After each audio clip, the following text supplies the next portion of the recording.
That's just for your benefit to give you some, what I shared with you previous to starting the recording has to do with how politics and religions and things are beginning to merge toward a truthful direction.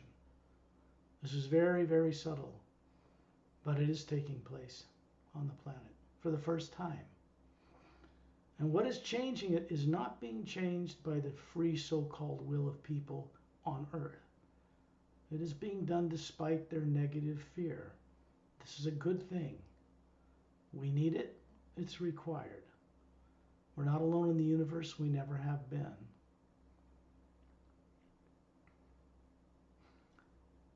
The guided English to Thai, or whatever these journeys are, except for secondary and primary implant stuff, these journeys go a lot further and a lot deeper into recovering, assisting you to recover your higher faculties. Because as we go on these journeys, your fears, whatever they may be, are kept turned off for the journey. Not by me, not by Pari. Galactic Alliance personnel, they're very advanced. Consider them like, to them, they're just normal. But to you, if you met them in person, they would be like superior, very advanced master beings, master teachers, because their energy is so much higher than ours. They don't have subconscious minds. They don't have fear of the present and future. They weren't born on Earth, so they're the best people to help us who aren't being reactive to all the negative stuff that we are on this planet. We require that, not only to survive, but to recover who we once were. All of what we once were. Because from that point, we go further. Until we do that, we cannot go further. Planet Earth can't evolve at all. It wouldn't be the first time this planet's gone up in smoke. Going back 65 million years since the dinosaurs were made extinct here, deliberately made extinct. And they didn't originate on Earth either. There's a history missing from all of you, from everybody on Earth, their own history, not just Earth and solar system history, but Galactic Alliance history, their own history. None of you started out as a person on Earth with no memory. You've all lived much grander and more great lives, longer lives, in better human bodies than you have now on Earth. The bodies on Earth have certain genomes that have been deliberately manipulated and shut down, passed on genetically, generation after generation, like aging. All this is a telomere. People on Earth know this. It's a two-pronged little thing that's at the end of each twin-stranded DNA. When cells divide in human beings on Earth, the telomeres shrink. That is aging. In normal beings on other worlds, when their cells divide, their telomeres do not shrink. It's a switch. It's nothing more than knowing the right frequency to turn that switch on. And you have to be an advanced biologist, a technician, very, very aware as a being, in order to apply such technology to people on Earth. And the first thing that has to go before it can be a benefit for people on Earth is fear. Fear's got to go. It's in the way. These people don't apply their technologies, their health, their medicine, or cures for disease, or any of that to people in fear, because the gift would be wasted. Whatever they're doing to have gotten, say, something like cancer, once it's gone, if they're lucky enough to do that, it just returns. Because people are very afraid to change. Every one of us here knows that. We've been through it ourselves. Me, you, Pari, Quan, V, and I know there's a nickname for you. It's not the one I see on your screen. Pari would know what it is. What is that, Pari? Boom. Pung. Pung? Okay. Yeah. Okay. Good. Boom. Great. Thank you. I thought I remembered it. It'd be nice if even you guys understood that Asian languages are not native to this planet. English isn't either. Latin based. Latin isn't even native to this planet. It's Galactic Alliance based. And it gets based on ancient Lemurian in a culture that people don't even know existed on this planet. Gone. When we start this journey, if we do, of guided journeys for each of 38 chapters for the Emerald Doorway, that's a very different type of journeys than the Seres agenda. And I have to consider very carefully whether we do it at all at this time. Because sooner or later, you're all going to recover much of what we're going into anyway. But you few people get the opportunity to leap into the unknown and wake it up before the rest of humanity on earth. It's a privilege, really, an honor, an opportunity, because then you become boots on the ground. You start to channel the hue expansion ray in your everyday life, even when you're not conscious of it, and it begins to change the earth planet. This is incredibly important. It requires a certain percentage, a small one, of Earth's population be involved in transforming this world. Not just a bunch of unconscious lunatics running around all over Earth, 8 billion of them that don't know what to do. That won't do it. Because the truth is, as Atmas, we're supposed to be trustworthy custodians and caretakers of this planet and others. We're supposed to be allowing the hue to come through and charge the oceans with the hue so it glows. See, that's a normal planet. We're going to be visiting one on this journey. Maybe several. In the physical universe of the Milky Way galaxy, in this parallel dimension. And then we're going to go above the lower worlds where so many troubles are. The astral, causal, mental, and etheric, they're not the heavens people think they are. There's positive and negative and good and bad in all of them. The most refined one is the etheric plane just below the void, where bodies are transparent. They're not made of matter like here. They don't eat food or go to the bathroom or anything like that in the etheric plane. The mental, yeah, in some places, causal, astral, yeah. So these heavens people think they're going to that are permanent are not, because they aren't the true source. The true source is above the void.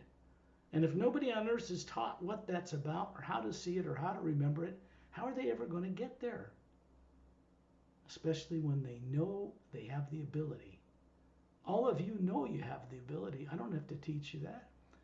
It's just not accessible, or it's been dormant or shut down through some trauma or some experience you've had in your infinite past. And when I say that, I mean hundreds of billions of years of lives. Not just on Earth, not just in the Galactic Alliance, but in other galaxies and other dimensions. So when I say to you all, how old are you? The question isn't about how old you are on Earth. That's practically meaningless. It's how old are you as an Atma? Because as an Atma, you have no beginning in age. Time and space do not begin until it drops into the void, from the void into the etheric, rather. There's no time and space in the void or up above there.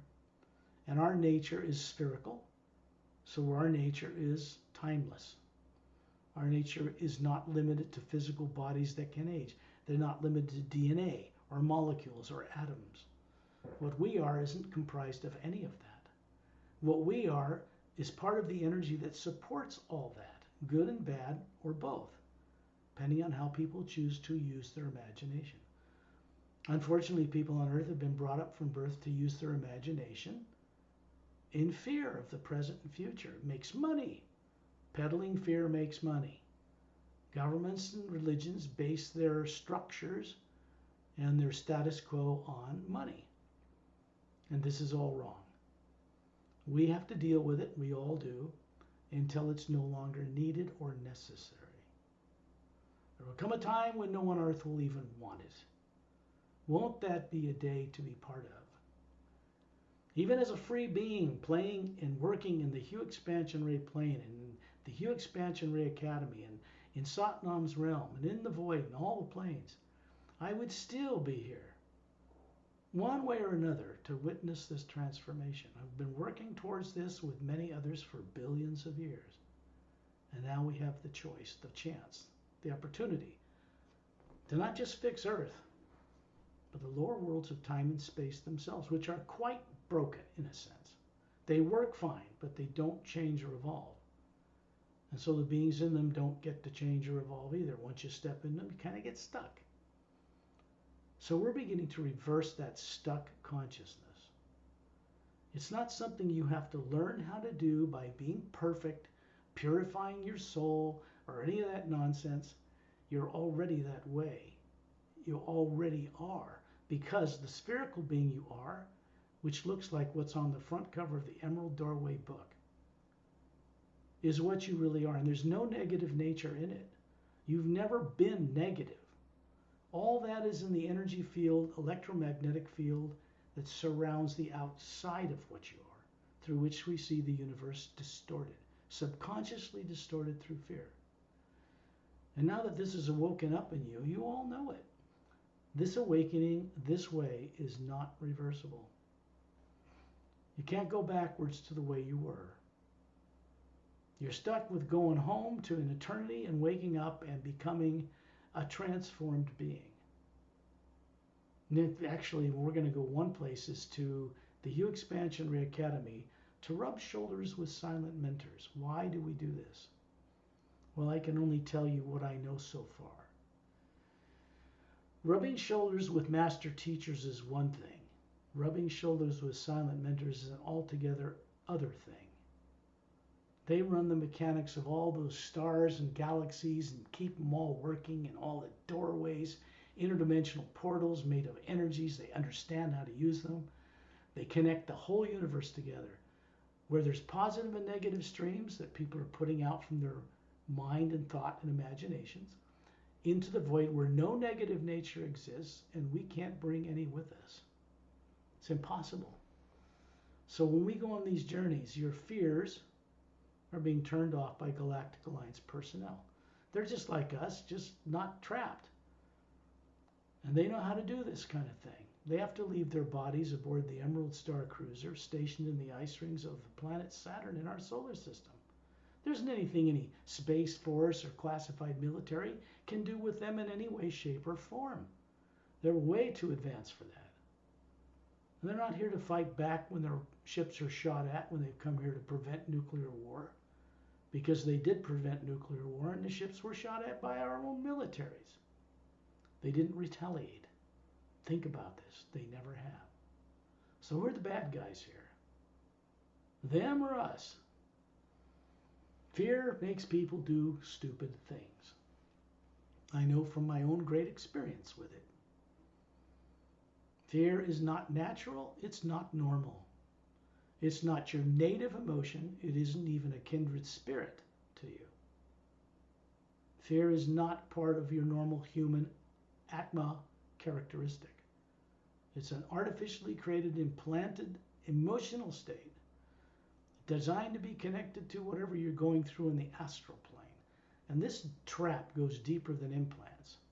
It flows through the lower dimensions of time and space, and we all got caught in it. We got caught in it because all of us together created it as individual Atmas in one huge central nexus we call Prime Creator. Well, beings from out among the stars call it that. They know better than to call it a supreme being, because that's like a tyrant king ruling with absolute authority over everyone. That isn't how it works, because we are it. We are part of it. We always have been.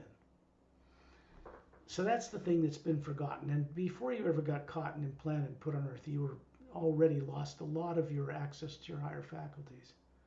Through bad experiences, through naivety, blowing up planets, being in wars, whatever, you name it. And then we begin to forget.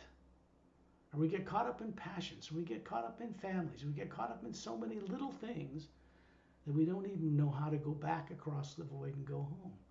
We're meant to be conscious, trustworthy co-creators with the source behind all life. We cannot avoid this destiny. And I'll tell you why you can't avoid it. Because you helped create it. We're responsible for the evil and good that exists down here. And it's not going to go away because we whine and bitch and complain about it. We have to be boots on the ground to help change it. That's how we earn our wings. And we are doing that. And I never said it was easy, or a rose garden, or a cakewalk, or a piece of cake, or anything like that. Because unfortunately, when you change, your society, your families, everybody around you doesn't. They're afraid to do it. So you're not going to get much support from them. You have to go to where you can get the support, like this journey. few people on earth that know how to mirror and encourage your awakening properly. This is very rare. It's not been done on this planet before in its history. I don't care if you're a Buddhist, Christian, Muslim, or anything else. Some religion in Japan. It's never been done before. Because what is out in the universe is changing first. And it couldn't change unless something changed above the void first. These journeys go back to the source where that change is taking place. And then we bring that energy back with us. And as it flows through your life on earth, it changes you. It changes life. It changes the atmosphere. It's subtle, and we're not there yet.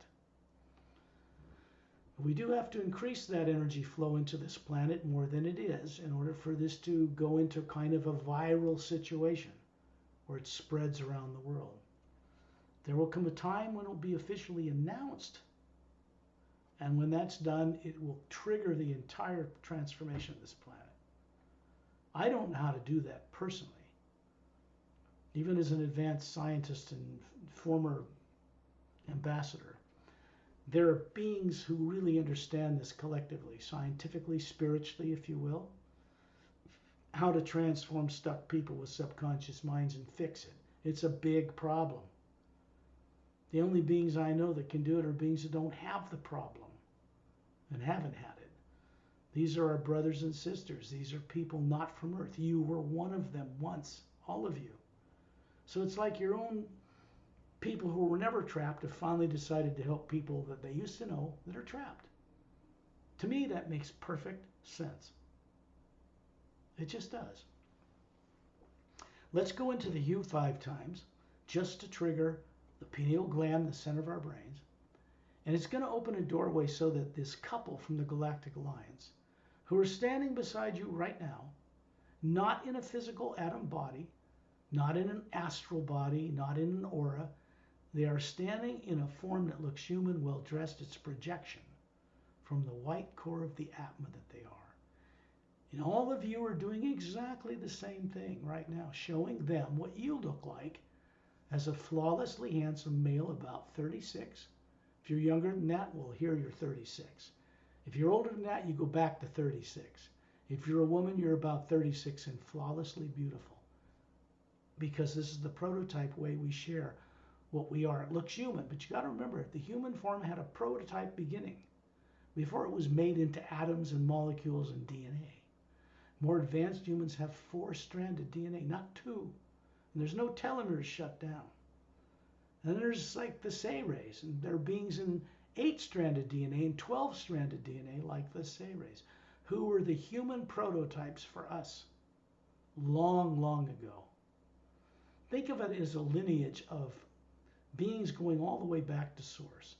And a certain races along that way evolved for one reason or another much, much faster or more effortlessly. And they helped from silent mentors, by the way, like the Say-Rays did, which we did not. So they got free and out of this thing, and then they became responsible to help many other races, many new prototypes of genetic entities, tall whites, tall grays, short grays, reptilian, mantis, Pashat, tiger people, bird-like people, many types of humans all over the universe. And they brought them up to spacefaring evolution. They spent a lot of time with this. They have Say-Rays DNA in them. So do we. Every human on Earth does. Every animal on Earth does. These guys were responsible for creating most of the mammals we see.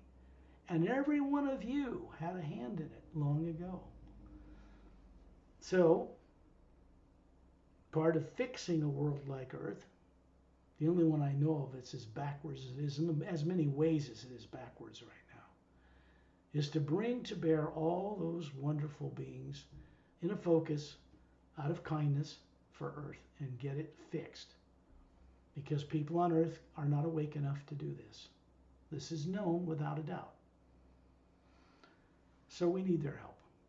When people start imagining outside of Earth and using their faculties to perceive other worlds and other lives and higher dimensions, they're starting to operate naturally, normally.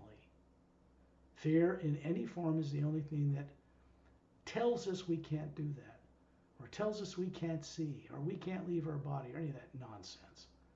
Every one of you does it like a master every single night. If you're not raised on earth to know how to bring back, use the faculties that allows you to bring back the memory of what you do at night, you don't do it. You don't have that good habit developed. And then fear gets in the way. So these are the things that we're undoing.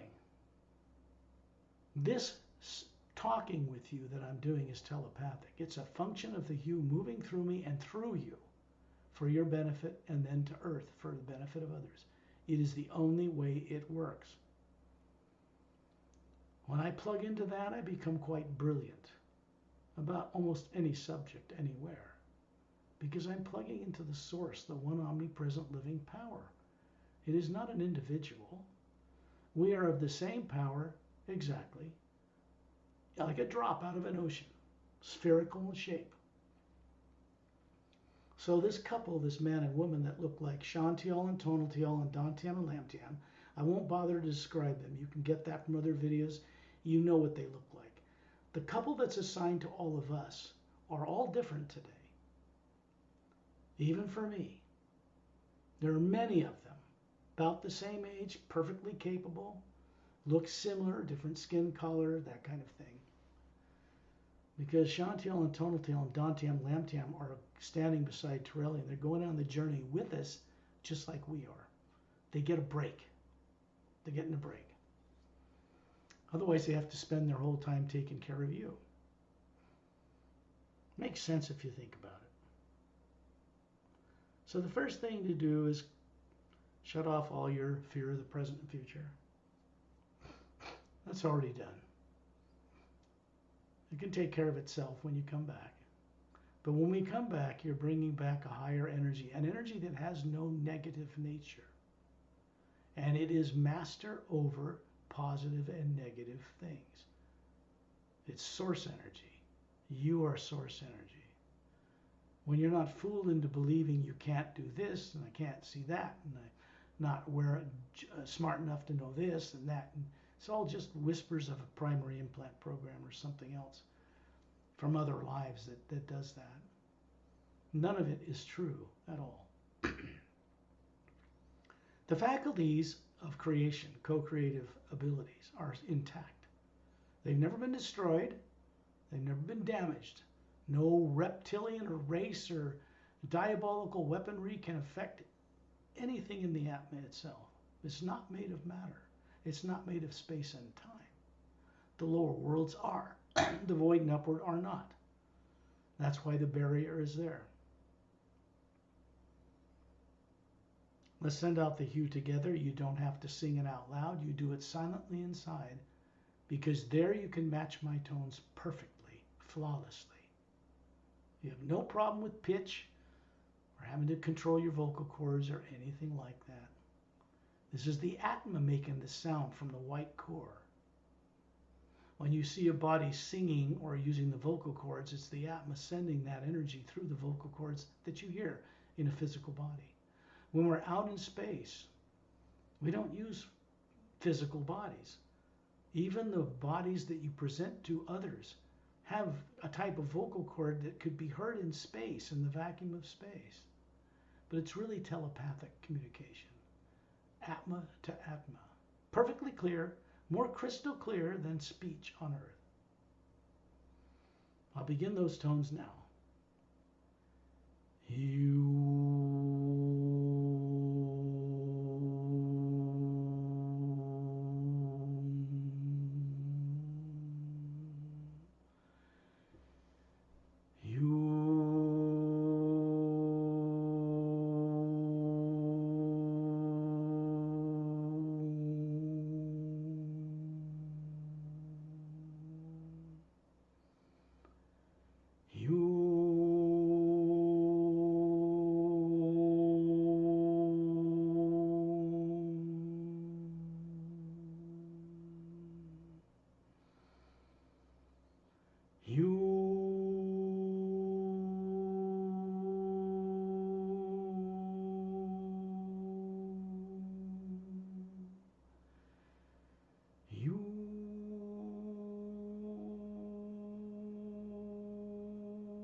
once that's done is turned on a certain channel in the pineal gland in the center of your human brain.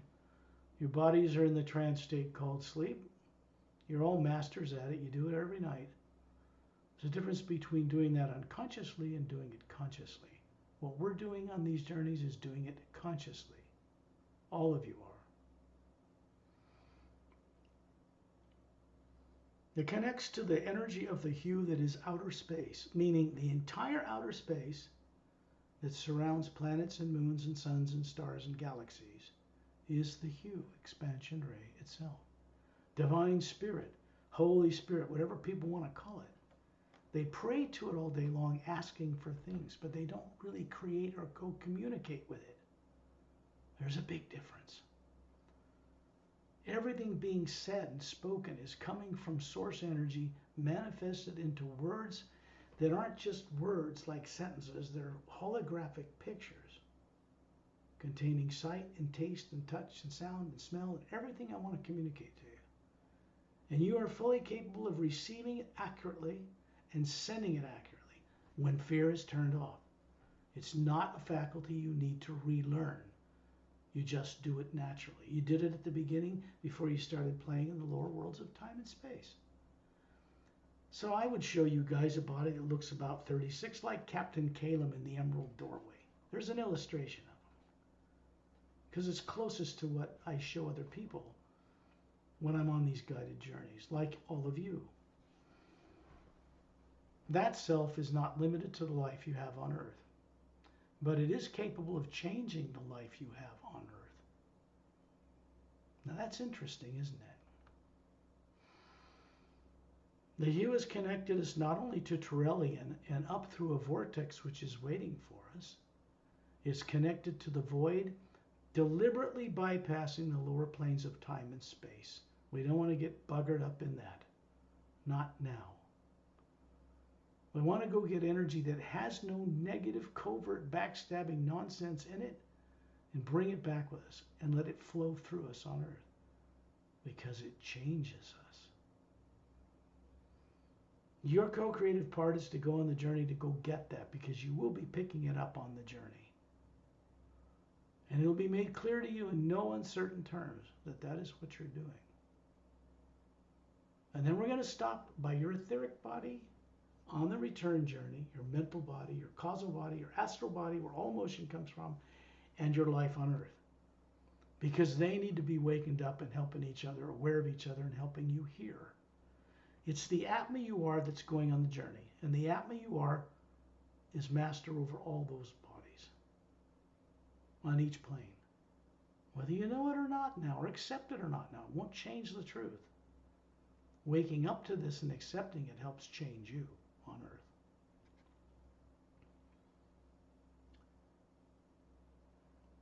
The couples behind us are simply here to keep all fear of any form, past, present, or future, implants, engrams, aberrations, fears of any kind turned off. So basically, they're turning off your subconscious mind for the journey. We have to master that one day, but in the end, the subconscious mind will be completely disintegrated, neutralized. You won't have one. We don't want one. Why would you want anything that's subconscious you're not aware of, where some tyrant can put something in it to control you, and you're not aware of it? It's the only reason subconscious minds exist, by the way. They're methods of control. They are a misuse of advanced extraterrestrial technology on innocent people. Some of you had a hand in that in other lives. Don't feel guilty. Everybody did.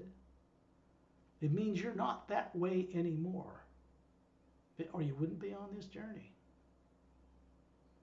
So the predominance is that you don't have to pay off some terrible karma from millions of lives and become perfect, which some religions teach on earth. This is not correct. No. You have to drop it like a lead brick and stop agreeing with it, and then you just don't do it anymore. You don't get born through a baby's body again, unconscious, unaware of how you got here. It's okay that that's going on, but on normal planets, the beings that run those bodies, get this, are aware of it. That's what normal is. There's a white golden light. It's soft and gentle. Takes the shape of little tiny, tiny teardrop-shaped lights flowing through the roof of your home where you are. It's passing through you. You are hovering near the ceiling. Spherical being. A couple hovering beside you, male and female. You can tell. But out in front of all three of you, you're all showing each other a body that's about 36. If you're a male, perfectly handsome. If you're a female, perfectly beautiful. Radiant, much more radiant and vibrant and healthy than anything on earth. This is you. This has always been you. It's unique. Each drop in the ocean of sound and light is unique. We are all little gods amongst a great one, meant to co-create with it properly. This is our destiny and our purpose for existing. I wish it were taught openly on earth. No, I don't even wish it was taught. I wish it was demonstrated so that people would duplicate it and become it, not just pray to it or worship it, but really know it. It's the knowing without fear that sets us free. Nirvikalpa Samadhi is one term to describe God realization. Another one to describe self-realization. These two states of consciousness are simply what you are. And self-realization, you know you're a spherical being. You have it awake and you're able to move it around the universe. Every one of you do it every night anyway, but you don't know it. That's the rub. God realization is knowing what your co-creative purpose is, unique, in harmony with source behind all life. That is God realization. It's not selfish. We don't sit on a cloud somewhere above the void and sit in our butts and play with harps and pick flowers all day. That's not heaven. That's ignorance. It's unconscious.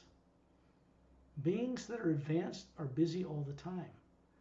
The more advanced beings who are Atmas like Turelian do not sleep. They do not get tired. They do not get fatigued. Silent mentors never get that way.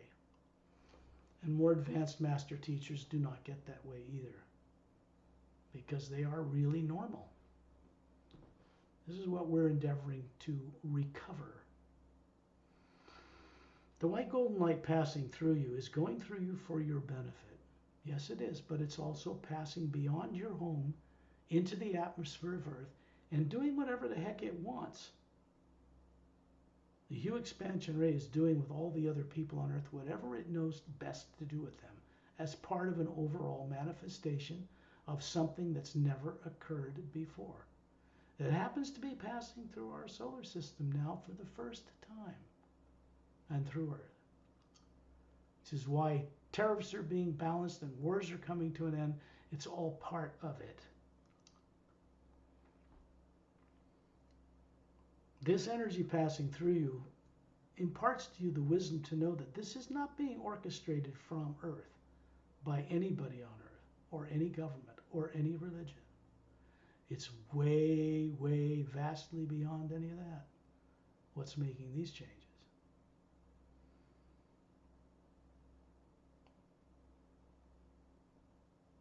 I'm going to send out one hue. And then we're going to find ourselves, as we are, hovering near the ceiling, together in a circle of beings around Ambassador Taurelian in space, in that so-called black void, which we know is not black at all. It's a white golden light to the Atma. It has a sound, a deep humming sound. We know it because we hear it and we see it. There will come a time when all of you will hear and see this on Earth walking down the street. I know how to do this. You know how to do it. You just have to not be afraid to accept it, because it's more audible and visual than what you see on Earth. The psychological trick is it makes you think that what you see with your eyes open in the atmosphere of Earth, as limited as that is what all reality is outside of Earth. It's not.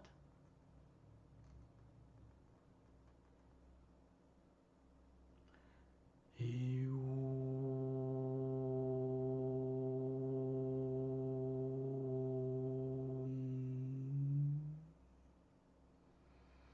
couple beside you is escorting you out into space. It's instant. We don't have to be in the atmosphere above your home. That's the slow way. It helps develop the ability to imagine again and see things. We are out in space and we are seeing everything. We are a spherical being projecting a human-like form out in front of us, showing this unique nature in a human-type form to others. Human beings are one of the most ancient of all types, races, in creation. They didn't originate even in our galaxy. They didn't even originate 5 galaxies away from us. Think about what I'm telling you right now for a moment. Then where did we originate? If the Garden of Eden is not on Earth, where the hell is it? Where is it? Not here. If you want to know about a garden, you got to go back to the source itself, at least to Satnam's realm. You want a garden in paradise? Go there. Go to Nerexalum. Go to Ziantarnamun 1 or Ziantarnamus 1. You'll find paradises on those worlds in the physical universe. You can't even compare the way they are to people on Earth. They're too far removed from negative things. And that's normal out there. So how are we supposed to play among the stars the way we are? Well, we can't and we won't be allowed to either. We have to change first. None of the beings out there are keeping this enlightenment from having been on Earth. People on Earth are keeping it from themselves. So dedicated to fear, so dedicated to living short lives and dying hopelessly, that they can never know the truth until they go to heaven and die. And they end up back here. They're not dead. They just have to get another body and go at it again. Most of the reincarnation in baby bodies on Earth, unconscious, including their parents, takes place automatically, out of a program, out of a deep-seated fear. It seems like a secure place to have a physical body. And everybody knows there's no security in that at all, because no bodies last very long down here. Out among the stars, there are beings that last 10,000 years running a body. Some much longer, some shorter. But when they leave one, it's by choice. Not in fear of the unknown, exactly what they are when they get out of that body, because they get in and out of it all the time. This is important. Turelian's standing 18 feet tall, showing you what he looks like because it's his choice. He does not have a physical body, an astral, a causal, a mental, or even an etheric body. Those responsibilities he had were resolved a long time ago. So when I call him a master teacher, I'm not doing him the kind of service. It's just one way of saying that he's beyond what you consider a masterful being to be, because none have ever been represented on Earth like these guys, and others out among the stars have never even been on Earth in its whole history. Some have come here from other worlds to teach. Usually they were killed or slaughtered, as you know. It's not a good way to go about things. Fear has to be gone first. Back in those days, there was no way to get rid of fear subconsciously in people who didn't even know they didn't originate on this planet. There was no way to do it. So we're stuck with it. We're not stuck with it anymore.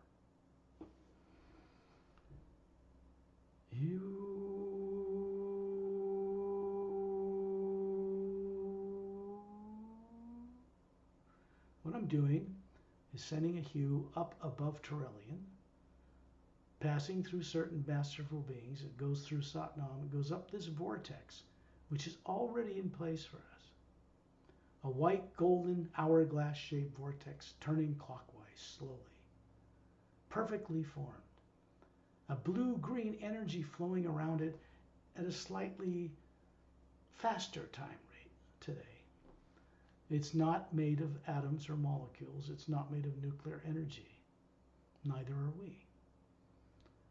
As beings that run bodies, machines really, we are made of the energy of star stuff. We are made of the energy from source.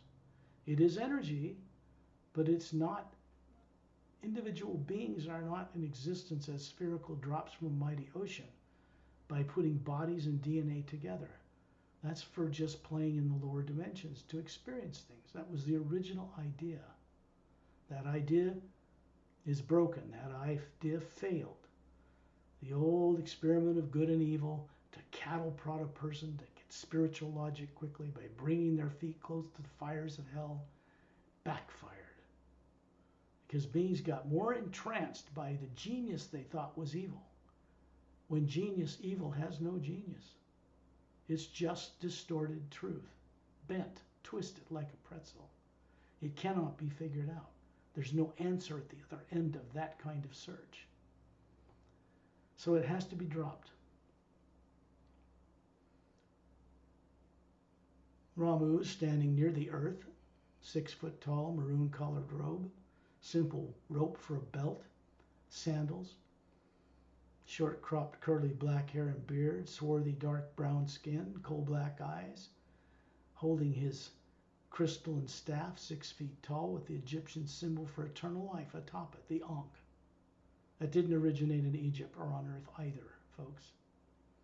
Not at all. He actually is stationed on planet Earth and comes to and from the parallel dimension where you're used to seeing things. Between that and a third higher parallel dimension where an Earth exists that's quite different from the one you know. He has freedom to move between them. He has freedom to go on these journeys. He's showing you a body form he actually has immortalized about 36, maybe a little older, that is stationed in a Himalayan type range in an area on that planet, Earth, not the one you know of. Master Opelum is opposite that, out in space, standing to my right. Blue skin, pale blue skin, jet black hair to his shoulders, emerald green eyes.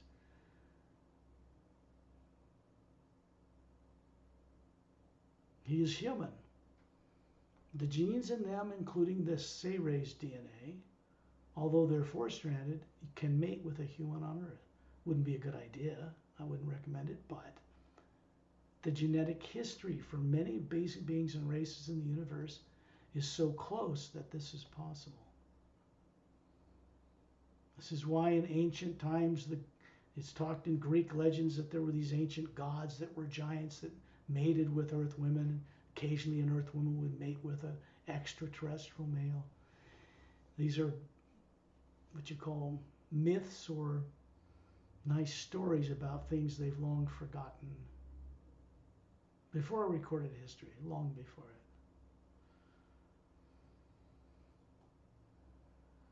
it. Up above, Ambassador Turellian, who has a white gown on to his bare feet, closed fist, thumbs up, foot wide gold and white light around each, brighter than the hue in space around us. It's coming from the beings above him, passing through them. Etendin are Drens, carbon-based beings from Oceania, where Opelum comes from. They evolved in huge, emptied-out volcanic caverns under the bottom of the Oceanian oceans long ago, in self-contained ecosystems. It's described in the Parallel Time Trilogy, what their home is like, how they live.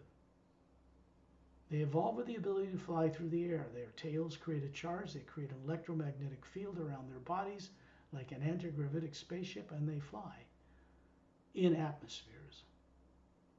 They can't go in space. They would suffocate. This is an organic species that learned how to levitate as the whole species. Pretty unique, which is why the Oceanians have a symbiotic relationship with them on that planet, and always have. They're master teachers now, 3 feet long, standing on their hind legs upright with their tail glowing like crystal opal and bright sunlight behind them, wiggling their little fingers at us. Thumb, 4 fingers, big toe, little toes, just like a human. Big bulbous blue eyes, pale green skin, absolutely adorable. You meet them, you fall in love with them instantly. Their energy's so high. Above them is Light C, and above him is Satnam. Satnam is the, I don't want to call him the ruler, the overseer, the trusted overseer of the Atma plane, the first plane above the void. Because from the void upward, there is no negative nature, never has been, never will be. This is where you come from. You still don't have any negative nature, but you've been hornswoggled and bushwhacked and killed and manipulated to forced to believe this and doubt this in yourself until you believe you are limited and you have negative nature that you have to pay back to God to be free. This is wrong. The universe was not set up this way. People in power set it up this way. For power or money or control on countless worlds and all through the lower planes. And we're all responsible for it. And we're also ultimately responsible to change it. That's what we're doing.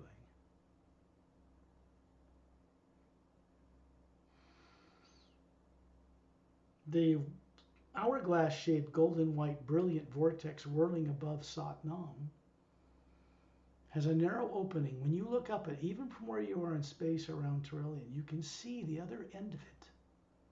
It bypasses the lower worlds of time and space. They are vast. A galaxy in the astral plane is much larger than one in the physical, and so forth, onward and upward. Made of finer molecular matter, more freedom in bodies you run there, but not real freedom. And then it goes into the void itself, pure hue.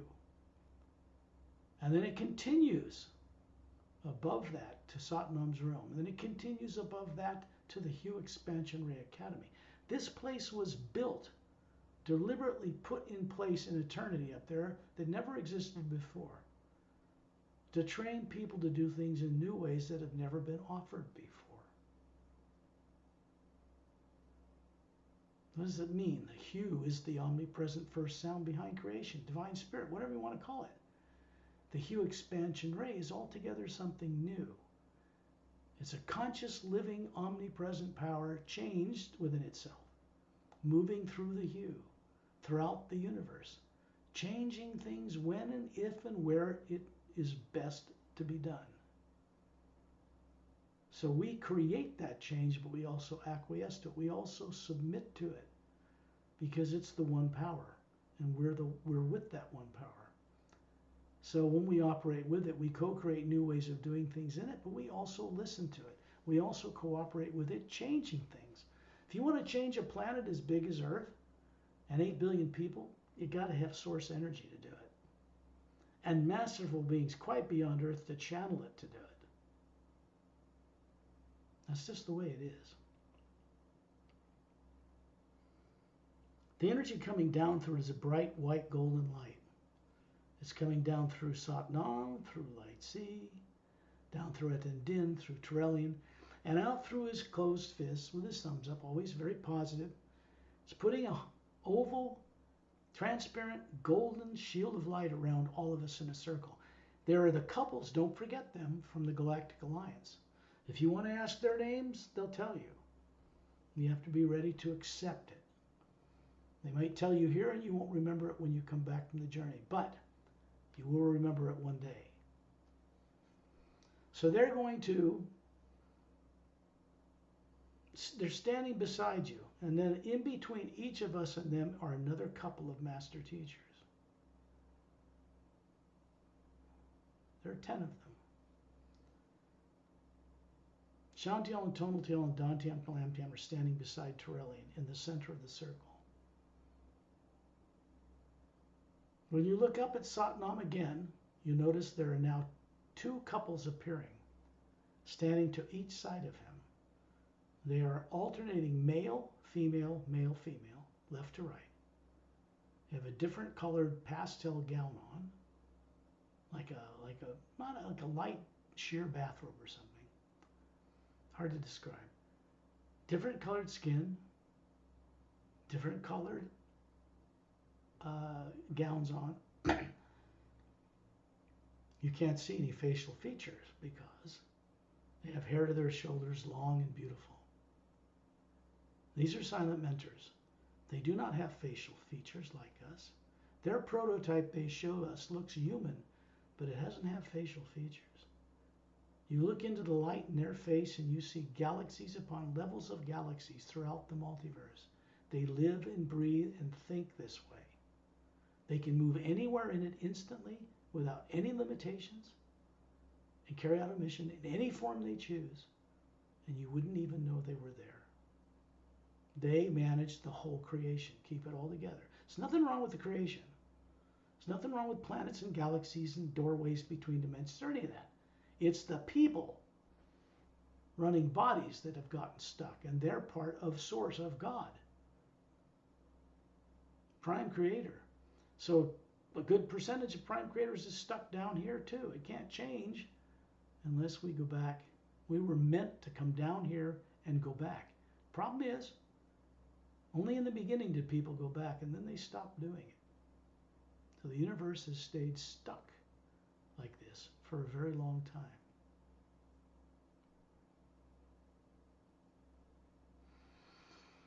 Trillian is pointing out in space between the Earth and the Moon.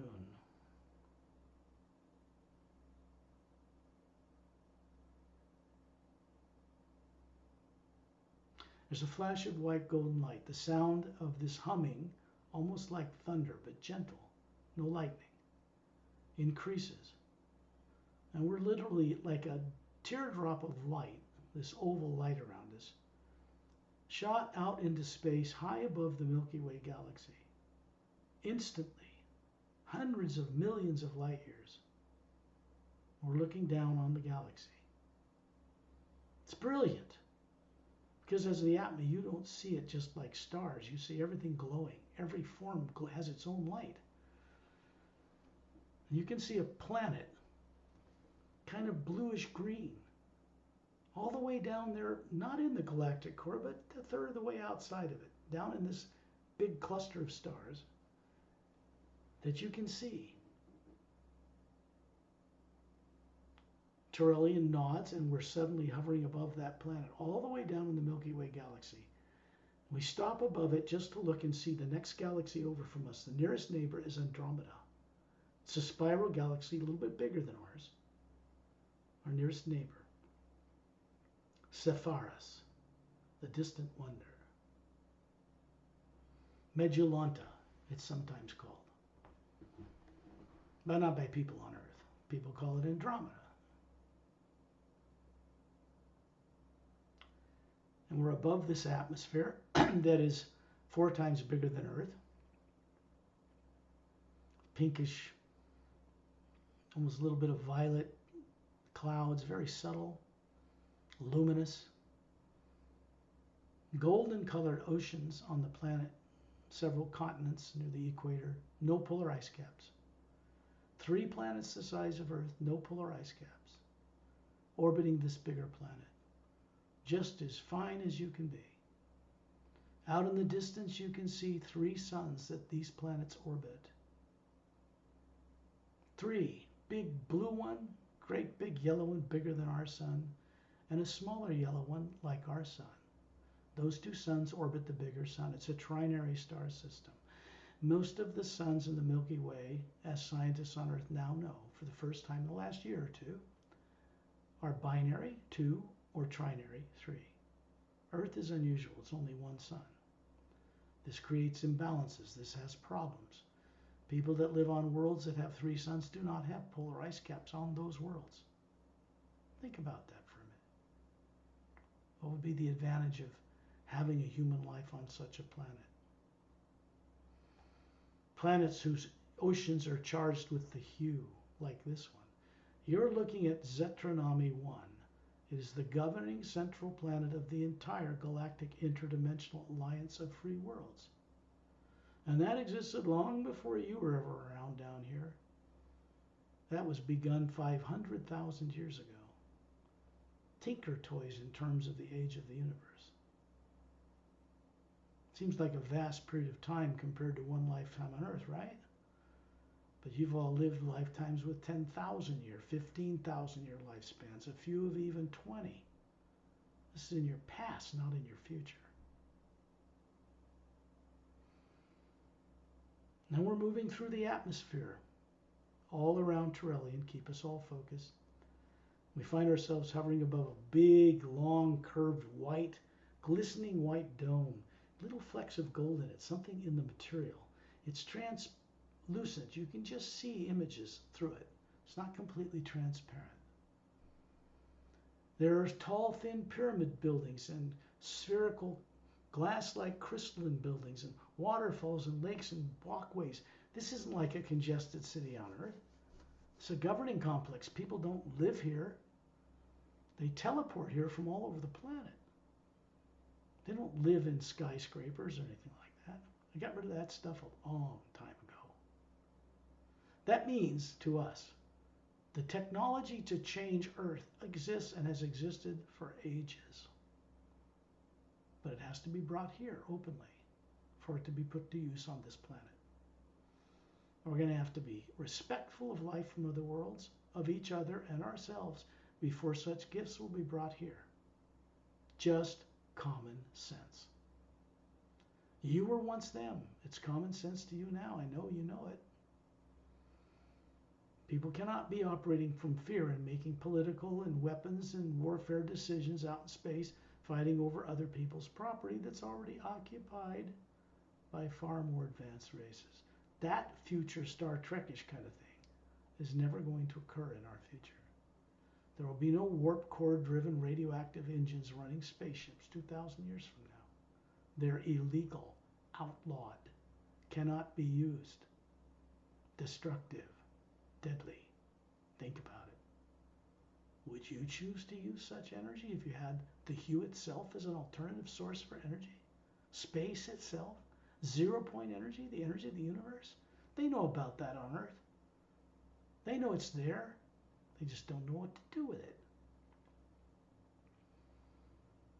So you're picking up and waking up this knowledge along the way of this journey in the lower worlds for your life on Earth. But where we're going is way beyond that. The 4 books that I've published on this planet are open doorways to higher realms, other planets, other systems, being able to see and know things and imagine things outside of Earth's atmosphere. Without that, you're stuck. You have to have that ability. And it's awakened on this journey, no matter what your mind would try to tell you. But remember, that's turned off for now back on Earth. So you just do it. You just accept it because you can.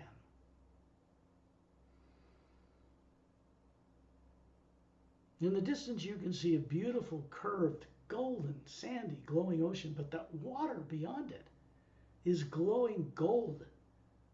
It's not like gold on Earth. It's a foot above the waves, and ocean waves on these normal worlds are calm. They don't have tidal waves or earthquakes or volcanoes or any of that nonsense. No advanced world system would tolerate it, and they don't have to. Earth could be like this if its people are responsible, if they'll take their part in being co-creators and caretakers and custodians for the lower dimensions of time and space, which is what we were meant to do. Think about it for a moment. So what is your real destiny? If you're hundreds of billions, if you're older than that, older than the lower worlds of time and space, which you are, and you're this being running an energy beam into the pineal gland to make that body work, because if you took it out, the body would drop over dead as a pancake on the spot. Human bodies do not run themselves. Animals don't run themselves. They're machines. They're a type of device created long ago for people to experience things. In the higher realities and with more advanced worlds, people can change places with animals. See what it's like to be them. Think and feel and hurt and love like them. Swap places and then get back to where they are, and then they understand each other. This is the way it's done. Of course, that is not being done on Earth at all. People have to be awake to do that, and they're not yet. You're on Zeternomy 1. Turelian, and this oval sphere of golden light, is passing right through the top of this huge white glittering little sparkles of gold right through the dome. We're doing this for a reason. We've done it before, but we're doing it again. Inside, we're near the ceiling, hovering with him. He is in the center of this circle. There's a white golden shaft of light coming right down through him and into this, might be 20-foot wide, foot thick, blue disc type stage. And he's standing on it. We're in a circle of beings around him, and then around us are these widening, higher concentric circles of white stone-like floors in a circle, 15 levels up, like you're in a coliseum looking down at a central stage from all directions. And there are 5,000 council members of the Galactic Alliance Council with their white gowns on, with their gold sash from their right upper shoulder to the lower left hip, standing up in front of these white leather-like chairs to greet us. They know we're here. They are atmas, beautiful, bright atmas, hovering above all of them, just like you're hovering above the form you're showing them. This time, you can see there are two silent mentor couples hovering beside Turellian. In between him and us, to each side of him, we're in an outer circle. There's an energy coming down through this white golden shaft of light that's passing through them. They're regulating it, actually. And it's moving through us, both the Atma you are and the physical form you show others. And it's going through the 5,000 council members' forms, up through the Atmas they are. And then they're all pointing 5,000 beams back into this shaft of light, and it's sent back to source. And then the energy switches. It's moving through them, through us, and back through Turellian and up through this shaft of light. We begin to get some awakening of comprehensive understanding from the Galactic Alliance Council, how to think in terms and see in terms of multi-dimensions, billions of planets, billions of galaxies, how to think that way, how to recover the ability to be our natural self. The Atma you are can understand this and see it. The human brain and body on Earth you have cannot do that. So whenever you do see and hear this stuff, even in a restaurant, it's the Atma that's doing it, passing it through your physical form. You got to remember this. It's very important. And then all of a sudden, we're in a group around Turellian. The council members put a hand over their chest and nod, and then we're up through this shaft of light. We are now up above Zetronomy 1, and then we're up above the entire Milky Way galaxy. And guess what? That vortex, that golden white hourglass-shaped vortex is still above Satnam. We brought it with us. It moved across the galaxy in space, and it's still there.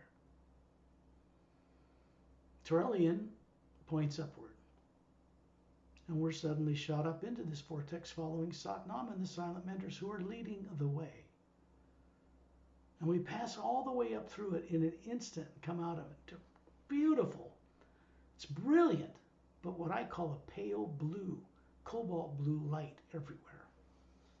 Since there's no forms here and no other beings you can see, people on Earth have called this the void, because there's nothing here as far as things, but it's pure energy. There's a lot here. There's even beings here, but they normally don't show themselves to anybody passing through this room. We're moving upward at tremendous speed. The void is bigger than the lower dimensions. It's just big. When we see up ahead is a diamond white beach. We're instantly projected right in front of it, and you can see that it's luminous. It curves for miles and miles as far as you can see, left and right, and then curves in on itself, implying that that beach, whatever it is, surrounds a floating circular landmass in a void of pale blue, cobalt blue light, suspended in it. Silent mentors are responsible for that, folks. That is what they do. No problem for them. Easy as pie, piece of cake. And you look down and find your toes wiggling in this diamond-like sand. We're here to pick up a gift. Satnam lands on the sand. This is a form he shows us. You know, the one that's got the bronze skin, 36, golden eyes, little white tunic dress from his waist to his ankles, 2 gold bracelets on each of his upper arms. I think he just likes them. I don't know what they're for.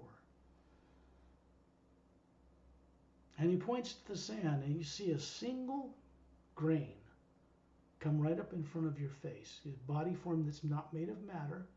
It has taste and sight, smell, and all the senses of human, 1,000 times more than that. And you can see this is perfectly round, polished, diamond, glowing. Spherical, not faceted. And it's collecting and holding. It's like H2O in a crystalline form, but it's not water. And it's holding the hue, and then it's shot up into the white core of your being.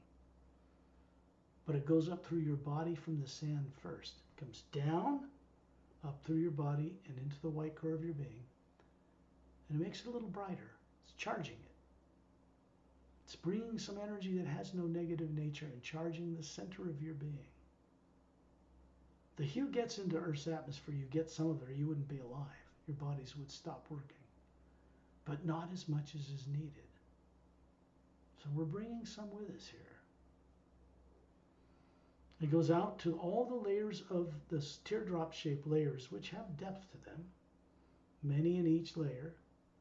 You got a white core, golden light, yellow starts to turn orange, then red, then green, then blue, then lavender, then violet, surrounded by a golden light. It covers the spectrum of light. Each layer is relative to a dimension, a major division, where you're running bodies through it on different planes. This is normal for the Atma, not known and not normal for people on Earth because they fear leaving their body. It's ironic. They do it every night and they're afraid of it. I don't blame them. They can't help it. Not at this point. And then Turelian lives right up above the jungle trees, which is every kind of tree you can think of.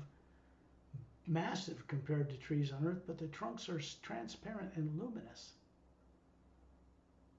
The birds that come out of these trees are very special. About a foot long, look like a blue jay. Rainbow colored feathers, thousands of colors, blended perfectly and subtly together. Big, beautiful eyes. Twin sets of wings, one above the other. They have 2 sets of wings. And they're hovering like a butterfly or hovering like a hummingbird. And one of them, male and female, you can tell the difference, hovers in front of your face, in front of everyone on this journey, including the 5,000 Galactic Alliance Council members that came with us. In concentric circles all around us, just like they are back on the planet Zetranami 1. They need to go on these journeys as well as we do. They're who we're counting on to help us out of this mess we're in on Earth.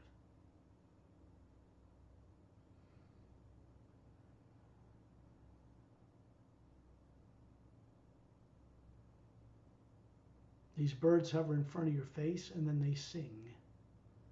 They open their beaks and they have vocal cords and they have the most beautiful male and female voices in existence. They sing the hue, a channel of the hue expansion ray right through them. Above them is hovering an Atma 4 times bigger than us. Like the couples. The 2 couples are silent mentors. Look the same. Because these are silent mentors. They are in whatever form they choose to be. These birds, their forms aren't limited by molecules or atoms or anything like that. And they're singing the hue on multiple levels in perfect tone harmonies. And you realize as it passes through you, they're supporting and maintaining this void between the upper worlds and the lower realities. Or switch that around, lower worlds and the upper realities. And they go back into their trees. They've just imparted a gift to us. And then we're heading inland, and we're going to go up a simple fountain. Inland, you look into the distance, you see a white snow-covered, bluestone white snow-covered mountain range, kind of diagonal to us. And down below us directly is a 100 feet wide white stone floor with a fountain in it, scalloped edges, about 15 feet in diameter. Statue of Satnam standing in it, with his palms open, facing forward, and a white golden light of source is passing through a cylindrical light into this fountain and into this, filling it. It's dropping over the edge and disappearing into the ground that is the Atma plane, Satnam's realm. There is a sitting seat around it. A circular, flat, white stone sitting seat surrounds the outside of this fountain. 12 intricately scrolled legs curved around like 1500 architecture or something, hard to describe. And there is a golden cup on a golden hook surrounding the outside of the edge of this fountain. The water's pouring down over the fountain and dropping below that. And you find yourselves, all of you on this journey, sitting in one of the seats facing the fountain in a circle. The Atma you are is hovering above the form you're sitting here. The energy of this fountain, a little stream of it goes into each of these cups, and it lifts itself off the hook, approaches your mouth. Remember, this is a much higher mouth than one on earth. You open your mouth and it pours it down your throat. It's like a luminous white golden liquid light, but it isn't water. Passes through your glowing body, because here, the form you have, the Atma you have, everything here produces its own light. There are no suns or planets or moons or stars here. They're not necessary. That's why they don't exist.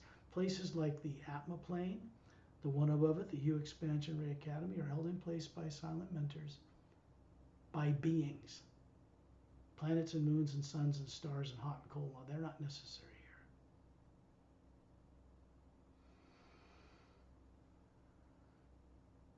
here. And then we gotta find ourselves going in a circle of beings around Torelli and right up the shaft of light coming into the top of this statue. We're projected upward at tremendous speed until we come out into another higher, much brighter, cobalt blue luminous space, like Earth's atmosphere, but bluer and deeper.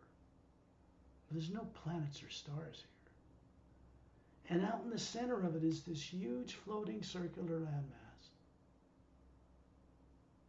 It has a white diamond-like beach surrounding it.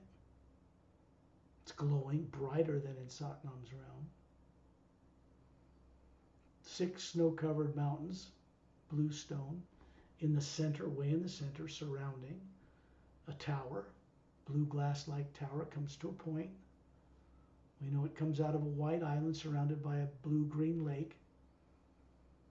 And there are white roadways we know are there coming out of the base of those mountains. They go everywhere, straight as an arrow, all the way around the whole landmass. And they end at the luminous beach. There are 12 silent mentor teaching facilities out in this ocean of cobalt blue light.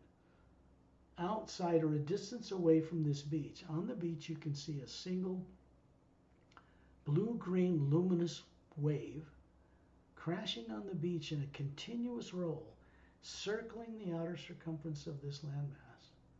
It's like an energy engine. It keeps the thing in place. That's managed by silent mentors, like the couple that are with us right now. There's domes on little islands, white islands, with 3 pyramids with quartz caps, golden sided, surrounding a fountain in each one of those domes. And there is a silent couple mentor couple, hovering above each one. They're simply showing you how this works here. This is the place we can come to rub shoulders with such beings. They do not manifest to teach anybody or be your teacher on earth. That's not their gig. But here we can rub shoulders with them. The Hue Expansion Ray Academy is a teaching facility. Thousands of them, from beings all over creation, to help people have direct experience about things they've forgotten for one reason or another. The sound here is of the high note of a flute, permeating everything. It's not just in the distance, it's moving through you. And then you realize you're making the sound of the flute with it. It's emanating from you too.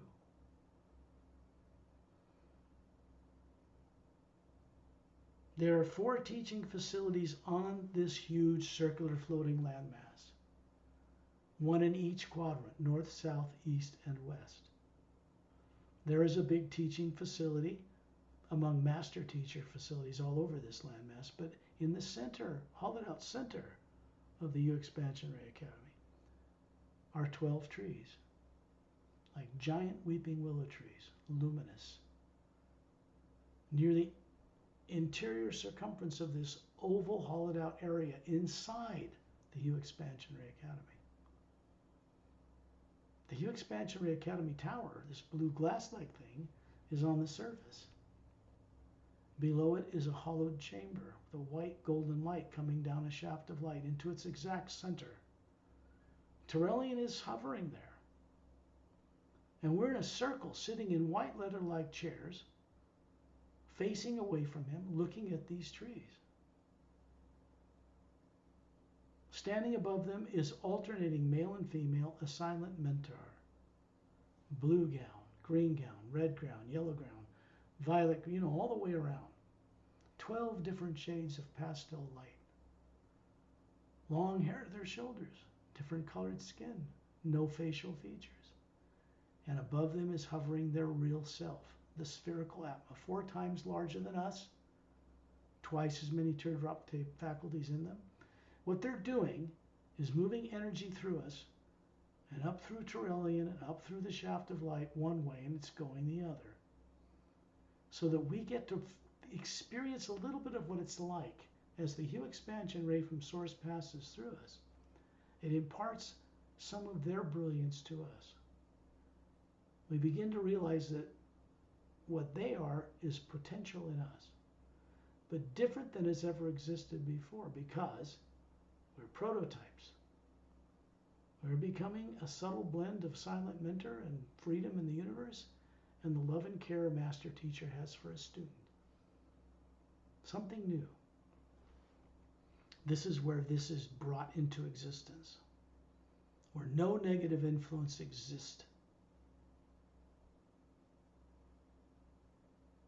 And we find ourselves suddenly, instantly, in the southwestern quadrant. Down the middle roadway of many divides this quadrant, this quarter, in half. 2/3 of the way towards the coast, we turn right into a clearing. And in this clearing is another fountain, blue scalloped edges. No statue of Satnam here. It's a Christmas tree like blue-green light flowing up and down, forming that like a tree. And there's a white golden shaft of light, a cylinder of light coming down into it. Above the tree is hovering a single quartz crystal-like headpiece that would form smooth edges around your temples and up over the top of your head. And it has one function only here, this particular one of the 4 teaching facilities. It is placed upon this form you show people, and it connects an energy up through the Atma you are, all the way to Source itself. So this way, we're going to go directly from the Hue Expansion Ray Academy to Agam Purusha's realm. We're going to get permission to go further, then we're going to go into the Source. Why do we do this? We do it so that we can do 2 things. Rub shoulders with silent mentors, which have never been introduced to beings in the lower worlds before. Never direct association. And so we can get what we call God realization and better self-realization by merging ourselves into the source white light itself, which we are also made of. Sound of the hue intensifies, and we're being drawn upward like a vacuum cleaner, just gently pulled upward. This headset is on your heads all at once. It's duplicated itself and is placed over your heads. You're now sitting in white leather chairs facing this shaft of light. The trees here in the southwestern quadrant are like giant redwood trees glowing. 12 silent mentors, male and female, standing above them. And then we are collectively in this circle around Turelian and shot up this shaft of light. When we come out the other end, we're coming into a fiery, fiery realm. It is many dimensions above the Atma plane, Satnam's realm. Way, way, way beyond the void. And we come into a realm that's green and yellow and red and fire and moving and twirling and swirling all around. It's raw, unharmonized energy yet into form. There is a being approaching it, huge spherical beings, bigger than a silent mentor. And all the structure of them and more, kind of like Satnam has. And he approaches us. And if your fear was not turned off, you'd be terrorized of this being coming out of this fiery light. But there's no fear. When I first met Agam Purusha, I befriended him. I asked to be his buddy because I knew he was doing a lonely job.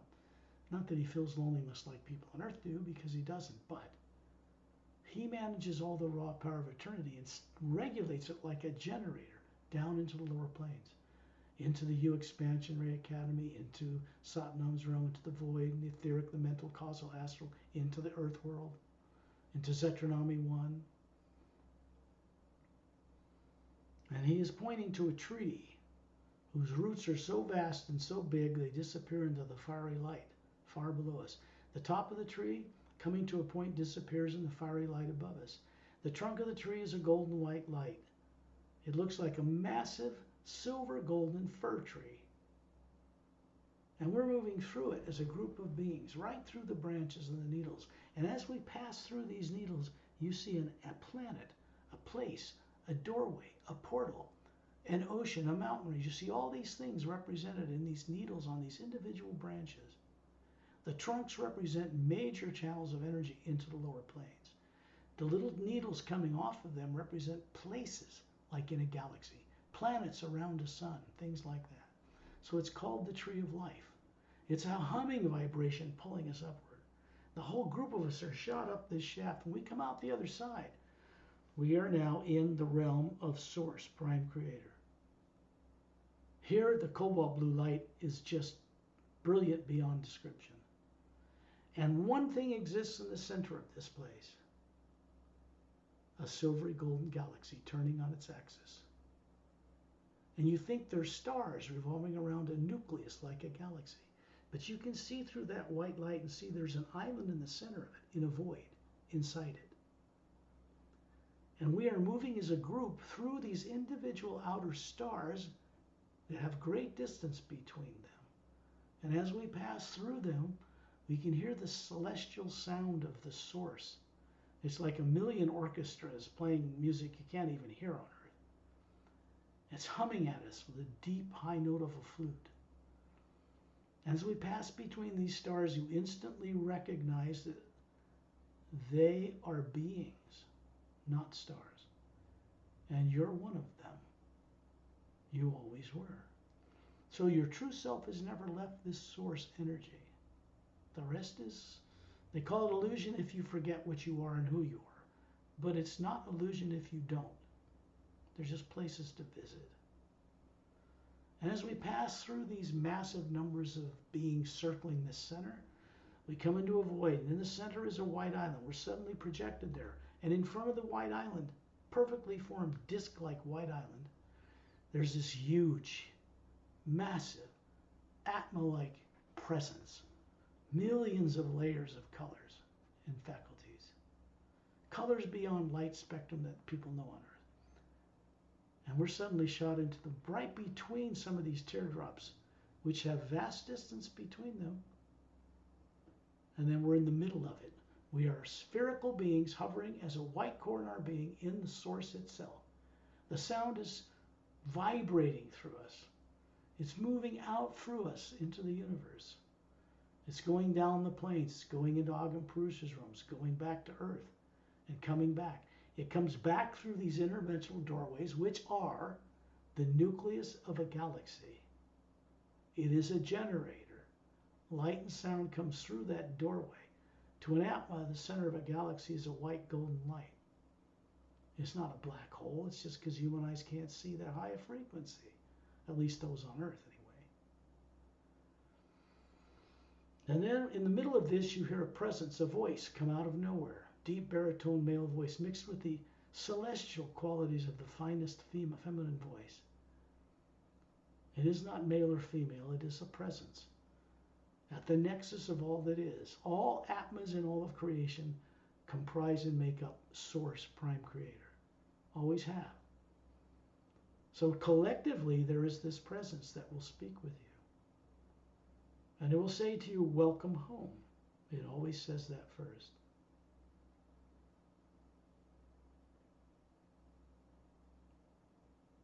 It says, you have dared to cross the realms of light and sound, to leave behind fear, to recover who you are, for one purpose. To become and stay a trustworthy co-creator with the source behind all life. And then it will tell us we cannot stay here longer, or our physical bodies would perish on Earth. And we find ourselves suddenly hovering above Earth, all the way down through the planes in the third higher parallel dimension of 144, where there's an Earth that is not like Earth you know. We're out in space in a circle of beings, just like we started this journey. You're looking at a planet that has this beautiful atmosphere, blue, green, luminous, like Earth. But one big continent centered over the equator from the left to the right hemisphere. Another one 2/3 its size on the opposite end of the planet, centered over the equator. There's a huge Himalayan-like mountain range in the center of this vast continent. No polar ice caps. There is a moon like Earth has. Oxygen atmosphere, little oceans, little rivers, domed cities, no polar ice caps, turning on its axis, orbiting the Earth here. There's no negative nature in the atmosphere of the H2 on these worlds. When you look down at the southern pole, about a third of the way up where this continent curves up towards the eastern or the western hemisphere, it's an emerald green, upward curved, half moon base shaped, glowing green, emerald-like beach. There's a big, tall jungle trees above it. Inland, several miles, a single snow-covered mountain range. Not mountain range, single mountain. And to the left, on the lower plateau, a large, clear dome, like glass, covering 3 golden-sided quartz-capped pyramids, surrounding a long, ivory-colored lower building. Glowing blue-green lake, oval-shaped. Countryside with little domed ivory dwellings and pathways. Semicircular mountain range with waterfalls coming out of cavern openings. It's a miniature mountain range for the aesthetic pleasure of the people who work here. Up on the mountain, a single fountain, a single waterfall pouring out of a cavern opening, 2/3 of the way towards the summit. Above it, an oval opening, a tunnel. And that goes to Mount Shasta in Northern California, to a Galactic Alliance base that was built inside it in 1908. You know this now. That tunnel connects the parallel dimension of the Earth you know of Earth to this one. 3 levels up, quite different. Galactic Alliance vehicles and technology can travel between these parallel dimensions, and they do. You see your feet wiggling in this emerald green sand now. The white diamonds and that gift, that stuff in Satnam's realm and higher, that's for you to remember your life as who you really are above the void. The green sand you're wiggling in is glowing a foot above the sand. You pick one up, each of you, and you look at it. Remember, it's the body form that's not human that's looking at it. It's actually the Atma hovering above it that's looking at it. And it's a perfectly round, emerald glowing crystal. You let that go, and it floats up into the core of your being and goes out to the green layer. Comprehension, mental understanding starts to turn on some of those teardrops. And then all of us in our circle around Turellian suddenly find a couple standing right beside him to his left side. They are from a planet called Xeontranomon 1. They are a Xeontranomous race. They are not from our galaxy. They are in the same galaxy, parallel dimension as Earth is that you know, but on the other side of the galaxy, on a planet 4 times bigger than Earth, with 3 planets circling it, and a trinary sun system. The woman is holding her hands up, much like Turellian, just like Opellum would do to show he has little webs between his fingers because they breathe underwater or on land. He's here too. Ramu's here. Etta and Din are flying around above our heads, playing in the water. Turellian standing offshore, up to his knees in this calm blue-green ocean water. And then you realize the beach, this emerald green color, is coming from a light beam from this woman's hands. It's charging this beach. And what it's doing is filling each one of these crystals with a charge, a memory, a program, to help you, as it goes into your being, it helps you remember the vast nature of your life, which is infinitely more vast than this one life on Earth, that you've already lived. It makes that green area brighter. And then there's a flash of light, and we suddenly realize we're in space around Turellian, still in this protective, oval, golden white sphere. His hands are still glowing, and you see the Earth you're familiar with. Polar ice caps, barren moon, dead world, doesn't turn, orbits the planet but does not turn. And you begin to put together the pieces of how Earth is going to be transformed. The beings at work in that facility, that dome city, on Earth as it is, that's Lemuria, that big continent, Atlantis or Atlas, the one on the other side. But it is a Lemurian Atlantis that was never destroyed by polar shifts like it was in the Earth you're familiar with. They don't shift poles here. And there's no negativity in the water vapor oceans here. Waters glow. Literally. Silent mentors, Sayre's race, Galactic Alliance advanced scientists, and master teachers work here in that place. They're in Earth's atmosphere. They come to Earth, but you would not see them. They're too powerful for that. Would not be for your benefit. And you find yourself hovering near the ceiling where you live. You're still there. The Galactic Alliance couple, these kind man and woman, are still beside you. The sound of the hue is still flowing through you. The source energy we brought back with us is moving through you for your benefit, your life on Earth, and out through the walls of your home to connect to 3 pyramids stationed on Earth that are not made of physical matter. They cannot be toyed with or manipulated or altered by anybody on Earth. They can't be manipulated or altered by anybody off Earth or anybody in the lower worlds, period. And they're turned on. They have fountains of Satnam statue in each one, 2 at the bottom of Earth's deepest oceans, 1 inside a hollowed-out interior in the mountains of the Himalayas. That energy we bring back is beamed through us, through the Earth's atmosphere, out into space to a much larger pyramid, hovering stationary between 2 stable asteroids, orbiting in the asteroid field that circles in the orbit of what was a planet, around the sun, between Mars and Jupiter. That's how it got there. It was a planet that was blown apart from the core outward.